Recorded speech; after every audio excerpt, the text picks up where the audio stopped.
This is an NBC News special report. Here's Lester Holt. Good day, everyone, from London on an incredibly busy news day. In fact, we're coming on the air for two developing stories. First, let me set the scene. We're in Trafalgar Square in London, where a massive anti-Trump rally has been gathering steam over the last couple of hours. At the same time, we're watching events at Windsor Castle, where the President Trump, and the First Lady are being welcomed by the Queen at Windsor Castle. They choppered in a short time ago, and the honor guard will soon play the national anthem. We're going to be watching that.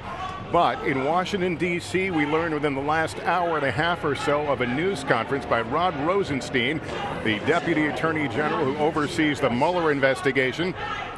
A news conference expected to start there shortly. Are all indications it will be an announcement of some kind of an indictment related to the Mueller investigation. Pete Williams is standing by. Pete, what do you know? Not much more than what you just said, Lester. Rod Rosenstein is overseeing the Russia investigation, and all the significant announcements have been made by him. And we expect that's what we're going to hear from him shortly, and probably 5 or 6 minutes from now, new charges filed by the special counsel team. It comes at an interesting time for them. In just a couple of weeks, they'll be starting their first trial against Paul Manafort just across the river here in Alexandria, Virginia. But it's by no means its work is by no means done, and this will advance it just a little bit. It's an interesting timing, too, because if it is Russia related, remember the president's going to be meeting with Vladimir Putin in just a couple of days on Monday, Lester. All right, Pete Williams, we'll come back to you. That news conference expected to begin any minute.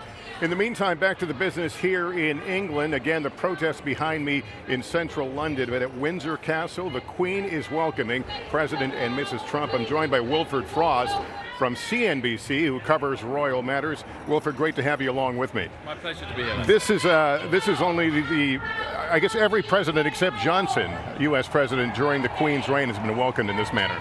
The Queen exactly has met 11 of the last 12 presidents. From Truman up to Trump it will be today. It will be the 12th president, not Lyndon Johnson. But only 3, in fact, Lester, have been welcomed formally to Windsor Castle. That's Reagan, Bush 43, and Obama. There will be, you're seeing some of the ceremony going on right now, and at some point they will retire for tea. That will be out of the camera. How does that typically work? Is it simply small talk, or do they talk matters of politics and world events? Well, I think the most remarkable thing, of course, about Her Majesty, the Queen, she's head of state, but not head of government. So she steps away from matters of daily politics and keeps an impartial tone. But there will be some message that her head of government, Prime Minister Theresa May, will have passed on to her to say, if you could quietly, in a diplomatic way, get this message across, that would be much appreciated on my part. And of course, in the splendor and surroundings of Windsor Castle, with the respect and wisdom that she commands, she often has more success at doing it that way than trying to coerce leaders of states. So this is the view from Windsor Castle. The President and First Lady, again, they choppered in. The President, of course, had met today and had lunch with Theresa May, the Prime Minister here. They're showing some difference on issues of immigration, but both playing down a rather damaging and revealing exclusive interview the President gave with the Sun newspaper here, in which he seemed to be critical of Theresa May's handling of Brexit, and also suggesting that dealings with the EU going forward in terms of trade might damage a trade relationship with the U.S. Both seem to be walking that back a little bit today. The President also making news on a number of points as he prepares to head Monday to the summit in Helsinki with Vladimir Putin, suggesting that the Mueller investigation, which he called a witch hunt, has actually hurt U.S. relations with Russia. President obviously likely aware, we should say, of the Rod Rosenstein will be announcing some sort of an indictment in the Mueller investigation here in the coming minutes. The timing's certainly interesting. We're told from the folks at the Justice Department they are well aware of the President's movements here, so we will all wait to see how this plays out. The honor guards there at the palace as the I believe that would be the President in that vehicle. Not clear right now. We're going to see in a moment. But the national anthem will be played. And again, they will go inside for tea and have a discussion. The President and the Queen. The President talked about looking forward to this meeting a bit earlier. He talked a lot about the general special relationship with Great Britain, President and First Lady. They are not mic'd, so we don't expect to hear any of what they're talking about. This is a very prescribed ceremony here. Queen standing and waiting for their arrival. Wilford, the President and First Lady notably were not at the recent royal wedding. Does that speak to anything about the relationship between the royals and the Trumps? I don't think specifically. The 2011, although I think we have the national anthem now, Lester, we can continue talking over. The 2011 royal wedding between Prince William and Kate had 300 government officials, but it was a state occasion. Harry and Meghan's wedding was not a state occasion, so government officials were few and far between. Prime Minister Theresa May didn't even attend herself. But what you would say is President Obama had been expected to be at Harry's wedding and was not. That's thought to have been to avoid a diplomatic situation had President not come. The significant thing in terms of a state occasion or not a state occasion really applies to this visit as opposed to the weddings. This is the first presidential visit that has not been a formal state occasion. So he hasn't enjoyed a state banquet at either Windsor Castle or Buckingham Palace. Instead, just tea with the Queen. Yes, a dinner last night, but at Blenheim, which is not a formal royal residence. Guard of Honor now playing the national anthem.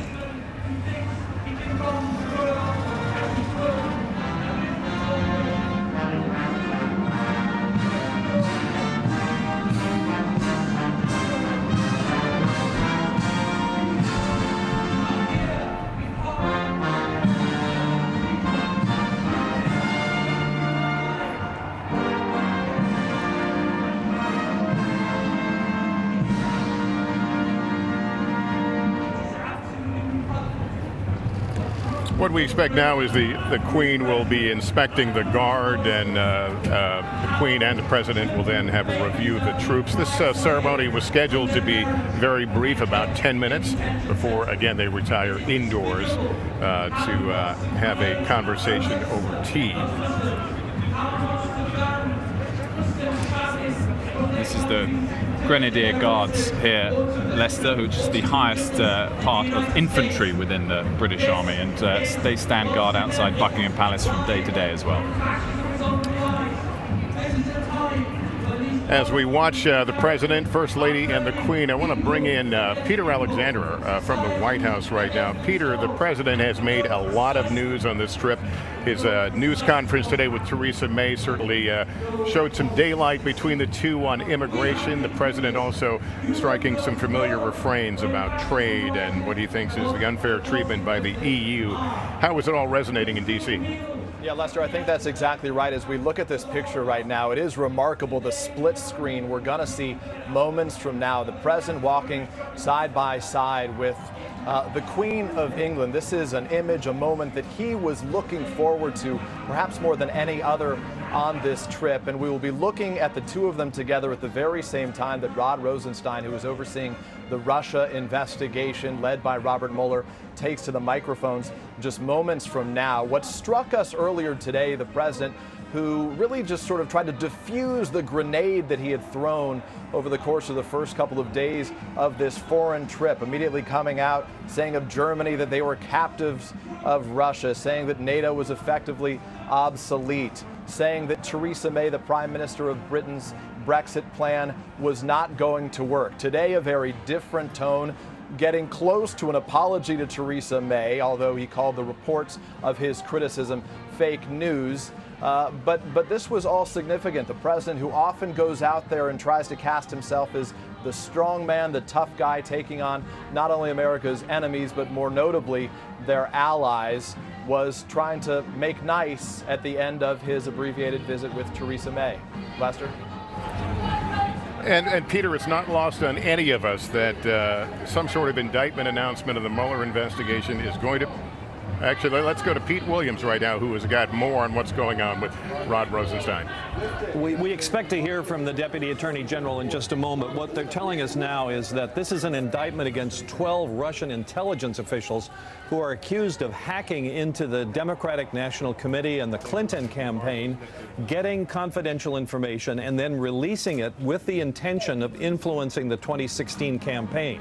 According to the indictment just filed here in federal court, these Russian intelligence officials used spear phishing techniques to get the log-on and password information from people working for the Democrats and then leverage that information to get more out of the computers, fully intending to make it public. It says that they registered the name of DCleaks.com, which appeared in the summer of the campaign and was widely thought to be the work of the Russian government. Well, now the indictment clearly says it was the work of Russian intelligence officials. And it also says they created the fictitious person known as Guccifer 2.0. This was named for the hacker who was actually charged with hacking, but it said he was a fictitious person who released that information. It also says these Russians conspired to hack into the, I'm just looking to see if the deputy's coming here, also conspired to hack into the computers of state election officials and the companies that make software for using, that the state elections boards use in order to maintain their voting. Now, these are all 12 Russians. The prospect that they'll ever see an American courtroom is very low. But this is a practice that the Justice Department's been engaged in for the past couple of years to sort of name and shame foreign officials. Of course, the fact that they've been indicted now makes it impossible for them to safely travel. They'll always be looking over their shoulders, fearing that Interpol might arrest them if they cross a border into the West. But secondly, this is the heart of what Robert Mueller's investigation was supposed to look at, efforts to affect the American election. This is Russian meddling at its purest, you can say. The indictment argues that these are Russian government officials, Russian intelligence officials, who were in charge of this hacking and in charge of releasing it, and that their intention all along was to affect the election, Lester. And it jibes certainly with what all U.S. intelligence agencies have gathered on their own and reported over the last many months. But Peter, we have to frame this in the fact that the president here on British soil only a couple of hours ago still referred to that investigation as a witch hunt. He also talked that he would bring it up in his conversation with Vladimir Putin on Monday, but again suggested that this investigation is actually hurting relations with Russia. So all this being framed, the timing, the juxtaposition of what's about to happen there in Washington, what you're seeing here with the president being welcomed by the Queen at Windsor Castle, all very interesting. NBC's Richard Engel is also here in London. He's covering some of the massive protests here, but let me just get you on this issue of Russian hacking. You have reported extensively on this, Richard, so this indictment may not be a big surprise. It's not a big surprise, but it's part of establishing the historical record. This really goes to the heart of the matter.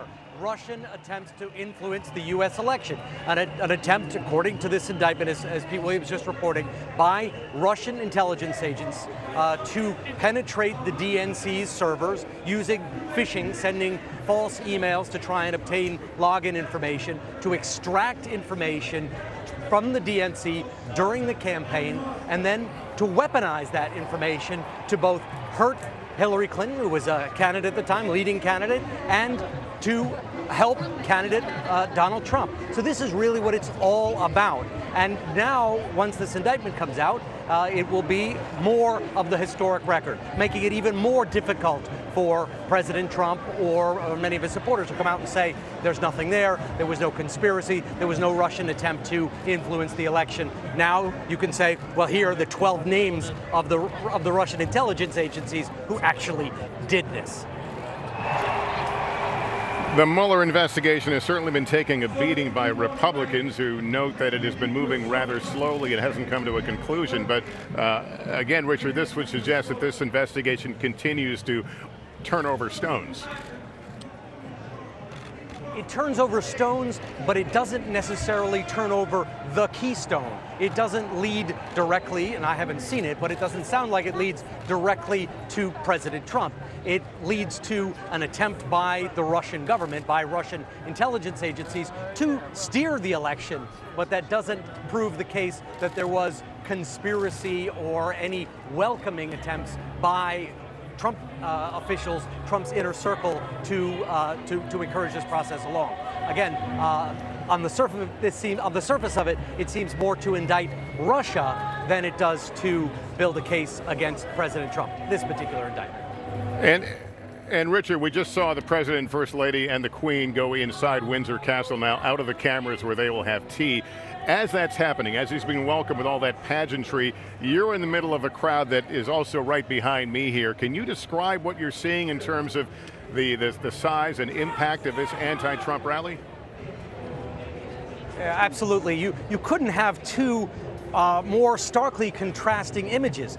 The President with tea with the Queen, and here in the square. Gonna have to cut away from you. Here's the Deputy Attorney General.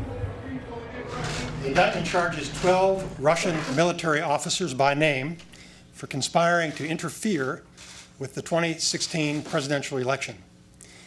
11 of the defendants are charged with conspiring to hack into computers, steal documents, and release those documents with the intent to interfere in the election. One of those defendants and a 12th Russian military officer are charged with conspiring to infiltrate computers of organizations involved in administering elections, including state boards of election, secretaries of state, and companies that supply software used to administer elections. According to the allegations in the indictment, the defendants worked for 2 units of the main intelligence directorate of the Russian General Staff, known as the GRU. The units engaged in active cyber operations to interfere in the 2016 presidential election. There was one unit that engaged in active cyber operations by stealing information, and a different unit that was responsible for disseminating the stolen information. The defendants used 2 techniques to steal information. First, they used a scheme known as spear phishing, which involves sending misleading email messages and tricking the users into disclosing their passwords and security information. Second, the defendants hacked into computer networks and installed malicious software that allowed them to spy on users and capture keystrokes, take screenshots, and exfiltrate or remove data from those computers. The defendants accessed email accounts of volunteers and employees of a U.S. presidential campaign, including the campaign chairman, starting in March of 2016. They also hacked into the computer networks of a congressional campaign committee and a national political committee. The defendants covertly monitored the computers, implanted hundreds of files containing malicious computer code, and stole emails and other documents. The conspirators created fictitious online personas, including DC Leaks and Guccifer 2.0. And they used those personas to release information, including thousands of stolen emails and other documents, beginning in June of 2016. The defendants falsely claimed that DC Leaks was a group of American hackers and that Guccifer 2.0 was a lone Romanian hacker. In fact, both were created and controlled by the Russian GRU. In addition to releasing documents directly to the public, the defendants transferred stolen documents to another organization that is not identified by name in the indictment, and they used that organization as a pass-through to release the documents. They discussed the timing of the release in an attempt to enhance the impact on the election. In an effort to conceal their connections to Russia, the defendants used a network of computers around the world, and they paid for it using cryptocurrencies. The conspirators corresponded with several Americans during the course of the conspiracy through the internet. There's no allegation in this indictment that the Americans knew they were corresponding with Russian intelligence officers. In a second related conspiracy, Russian GRU officers hacked the website of a state election board and stole information about 500,000 voters. They also hacked into computers of a company that supplied software used to verify voter registration information. They targeted state and local officials responsible for administering elections, and they sent spear phishing emails to people involved in administering elections, including attaching malicious software. Now, the indictment includes 11 criminal allegations and a forfeiture allegation. Count 1 charges 11 defendants for conspiring to access computers without authorization and to damage those computers in connection with efforts to interfere with the presidential election. Counts 2 through 9 charge those 11 defendants with aggravated identity theft by employing the usernames and passwords of victims in order to commit computer fraud. Count 10 charges those 11 defendants with money laundering for transferring cryptocurrencies through a web of transactions in order to purchase computer servers, register domains, and make other payments in furtherance of their hacking activities while trying to conceal their connections to Russia. Count 11 charges 2 defendants for a separate conspiracy to access computers without authorization and to damage those computers in connection with efforts to infiltrate computers used to administer elections. Finally, the indictment seeks the forfeiture of property involved in the criminal activity. There is no allegation in this indictment that any American citizen committed a crime. There's no allegation that the conspiracy changed the vote count or affected any election result. The special counsel's investigation is ongoing, and there will be no comments by the special counsel at this time. Assistant Attorney General John Demers is here with me today because we intend to transition responsibility for this indictment to the Justice Department's National Security Division while we await the apprehension of the defendants. Principal Associate Deputy Attorney General Ed O'Callaghan is also with me, and he's been assisting in managing the special counsel investigation. I want to caution you that people who speculate about federal investigations usually do not know all of the relevant facts. We do not try cases on television or in congressional hearings. Most anonymous leaks are not from the government officials who are actually conducting these investigations. We follow the rule of law, which means that we follow procedures and we reserve judgment. We complete our investigations and we evaluate all of the relevant evidence before we reach any conclusion. That is how the American people expect their Department of Justice to operate, and that is how our department is going to operate. In our justice system, everyone who's charged with a crime is presumed innocent unless and until proven guilty. It should go without saying that people who are not charged with a crime also are presumed innocent. The indictment was returned today because prosecutors determined that the evidence was sufficient to present these allegations to a federal grand jury. Our analysis is based solely on the facts, the law, and Department of Justice policies. I briefed President Trump about these allegations earlier this week. The President is fully aware of the Department's actions today. In my remarks, I have not identified the victims. When we confront foreign interference in American elections, it's important for us to avoid thinking politically as Republicans or Democrats, and instead to think patriotically as Americans. Our response must not depend on which side was victimized. The internet allows foreign adversaries to attack America in new and unexpected ways.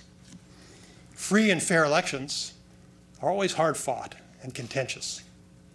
There will always be adversaries who seek to exacerbate our divisions and try to confuse, divide, and conquer us. So long as we are united, in our commitment to the values enshrined in the Constitution, they will not succeed.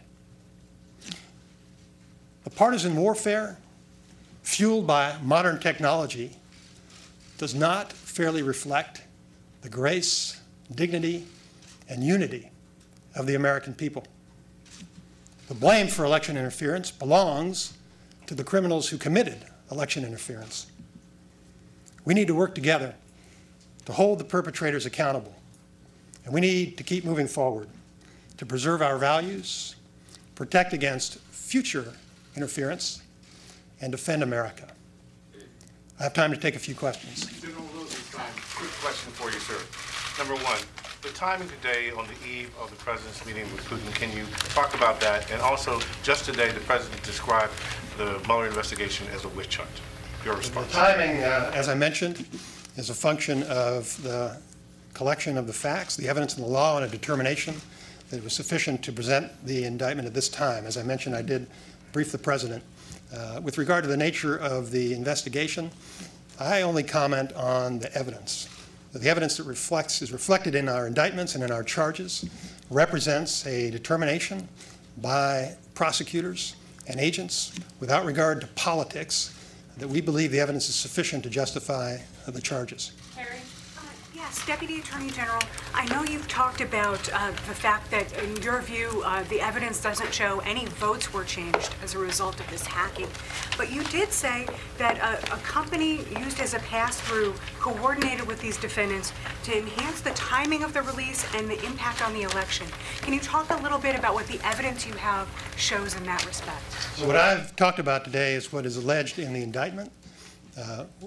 We know that, according to the allegations in the indictment, the goal of the conspirators was to have an impact in the election. What impact they may have had, or what their motivation may have been independently of what's required to prove this offense, is a matter of speculation. That's not our responsibility. What I said is there's no allegation in the indictment about it, and that's not our charge. In terms of the state election information, you said about 500,000 voters information was collected. Is there any evidence that what the Russians did with that information? And is there any evidence of other states being successfully penetrated by the Russians? I think that it's important for you to understand what I've told you are the allegations that are included in the indictment. The FBI and other intelligence community agencies are working constantly to defend against cyber attacks in the United States. This case is just about one particular effort that was made during the 2016 election. The efforts of our department, of the Department of Homeland Security, of other federal agencies, and of all of the state election boards throughout the country are ongoing. And those efforts preceded this indictment, and they're going to post-date this indictment. So we have continued to share any relevant intelligence with all of our partners. It would take a longer time to talk about this, but there is a concerted and organized effort by the federal government to make sure that we do deter and prevent any sort of cyber attacks on our elections, and that we harden our election systems to prevent against any kind of intrusions. We'll take last question from them. Yeah, Deputy Attorney General, you mentioned that you briefed President Trump on this earlier this week.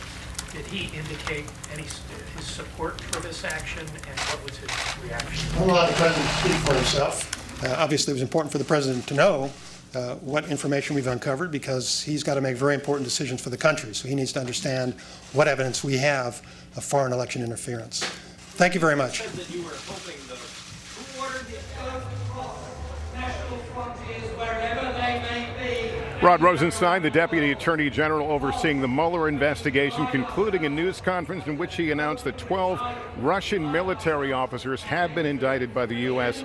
for hacking the American election, trying to get into the Democratic Party's computers, sophisticated hacking attacks. Let's bring in Pete Williams now, our Justice correspondent who was at that news conference.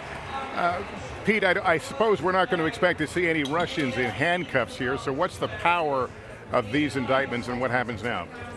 Right. Other Russians have been indicted. Recall, this is the second case against Russians for some sort of computer-related attack. And then outside the connection of the Mueller investigation, there have been other charges like that. No, the Russians are not going to cooperate in arresting them. Rod Rosenstein said he looks forward to their apprehension.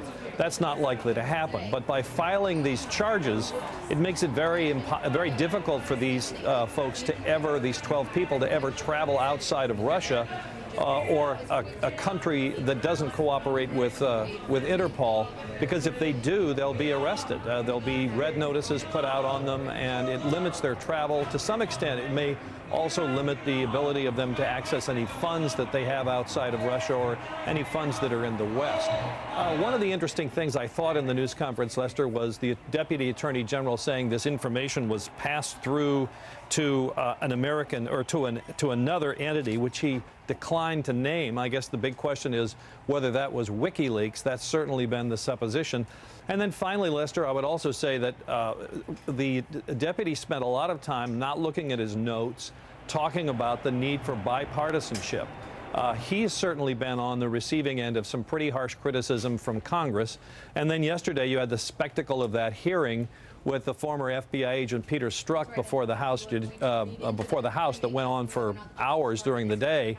And he's obviously trying to be above all that and saying, in essence, to his congressional critics, come on, let's get on the same team. It's not you versus us. It's the U.S. trying to defend itself from this overseas attack on the election, Lester. And Pete, did I understand it correctly that Rosenstein briefed the president, who is obviously here on this trip in the U.K.? Yes, he said that he briefed the president because he thought it was important for the president to know what was happening here. And, you know, we pointed out to the administration that just exactly what you've been going through, that if they stuck with the time here, this would be announced at the same time the president was meeting with the Queen in London. And normally in the past, the administration tries to not compete with itself. But they were well aware of that. Apparently the White House was well aware, and they decided to go ahead with this at whatever time the Justice Department was ready. All right, Pete Williams there at the Justice Department here. To set the scene, if you're just joining us, I'm standing at Trafalgar Square in central London, where a massive anti-Trump protest, peaceful protest we should note, is underway. Our Richard Engel is somewhere in that crowd watching all this and how these two events kind of come together here. Richard, the president only a few hours ago here on British soil calling the Mueller investigation a witch hunt. These indictments today suggesting otherwise. These indictments today certainly suggest otherwise, naming 12 Russian intelligence officers, naming the Russian intelligence agencies, laying out exactly what they did, how they were working to influence the U.S. election by using phishing attacks to gain access to the DNC's computers, then to stay inside those computer networks, to monitor computer traffic in and out of those networks, and then to weaponize that information for political reasons to impact the U.S. election. So to say that there was no meddling in the U.S. election, no attempt by Russia to sway the 2016 election, that is not at all what this indictment said. One, I thought, very interesting, I think quite significant development, however, they refused to say who the victim was, which means that they're saying that this was an attempt by Russia to influence the U.S. election, but not saying that it was to help Donald Trump or to harm Hillary Clinton. And that is not the same interpretation of the facts that most people have when they look at what happened. It was the DNC that was hacked, after all. It was the release of the DNC information that harmed the Democrats.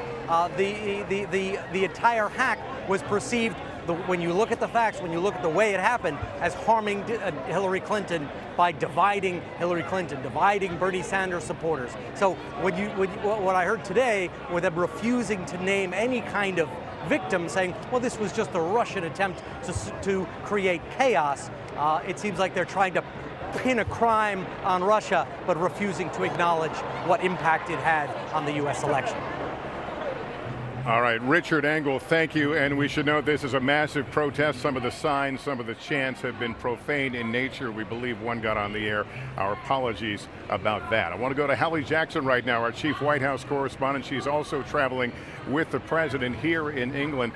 You were at that, you were monitoring that news conference a short time ago in which the president talked about the Mueller investigation, called it a witch hunt, and we now know that he had been briefed on these indictments. How does this change things as he now heads off for Monday's summit with Vladimir Putin? Frankly, Lester, the question is whether it does change things for President Trump, who has known about this now for some period of time. We don't know exactly when Rod Rosenstein briefed the president. He simply said earlier this week. But the president certainly knew about it today, as you mentioned, when he was over at Chequers, which is the British version of Camp David, about 30 miles away from where we are now, called this investigation a witch hunt on the world stage, and said he would bring up election interference with Vladimir Putin, although the president said he didn't really expect to get too much out of the Russian leader. So we know that would indicate that behind the scenes in that meeting, the president might have the same strategy. What is different now, though, with the news of this indictment coming down, will be the public pressure on the president, particularly from some on Capitol Hill, to make sure that he brings this up in as tough a manner as possible. And here's the other question we're watching, Lester. The last time the special counsel came out with indictments against Russians who interfered in the election, the White House, the administration eventually followed suit with sanctions. Will that also be the case this time? What kind of reaction will the administration have now to the news of this? We are reaching out to the White House for more of a response from the president. But it is striking, Lester, that even here in the UK, while standing with one of our closest allies, days away now, 72 hours away from meeting Vladimir Putin, President Trump still insists that this is a witch hunt, as he has time and time again. As you have said, as Richard Engel has said, as Pete Williams have said, these indictments do prove otherwise. Hallie Jackson with us here in central London. She's traveling with the president. I want to go to Washington now, bring in the moderator of Meet the Press, Chuck Todd. Chuck, for those who will be parsing Mr. Rosenstein's words for political meaning, they may seize on the fact he said there were no U.S. citizens named in this indictment. He also said there was no evidence that this altered any votes. How far will that allow Republicans and those supporting the president to go? Look, it doesn't matter what's said sometimes. They'll sometimes go as far as they want to go, regardless of what the facts are. But it is important that you said the words "in this indictment." Rod Rosenstein said that phrase multiple times, "in this indictment." But he also then said, "don't speculate." He clearly wanted to send a larger message about, I think, what the spectacle of yesterday, where an FBI agent was sort of harangued, if you will, and it turned into this partisan food fight. But can I just go back? This is the central crime of the Russian hack. The central crime that everybody agreed on was the stolen emails from the DNC and from John Podesta. These are the indictments for the one crime that people on both sides of the aisle agree with. And these indictments come in when they are, naming the two most powerful intelligence agencies inside of Russia. The question really is not how does the president bring this up with Putin? The question is, why does he continue with this summit, Lester? I won't be surprised if you actually see a chorus of folks saying, given this is no time to be giving Putin this moment in the sun, taking him seriously at all about Syria, about Ukraine, or any of this, if he has been lying to the president's face all along about this with these indictments. Perhaps the proper American diplomatic response would be a postponement or a canceling of this summit for now. I doubt this president will do that. He wants this summit badly. He sent his national security advisor to Moscow about a month ago in order to get this on the books. So he definitely wants this summit. But I have to tell you, it is still surprising to me that the first response by this White House isn't they're thinking about canceling this summit or postponing it. It's hard to make a case to go through with it right now. And briefly before we sign off, the other message here, he could have come out and said, we're done. He didn't. Yeah. This investigation is still alive and well. It is. I mean, you saw they hint at it. Pete hinted at one thing. You know, obviously there was some Americans who helped. And that is another mystery here. Who are the Americans that helped with the hack?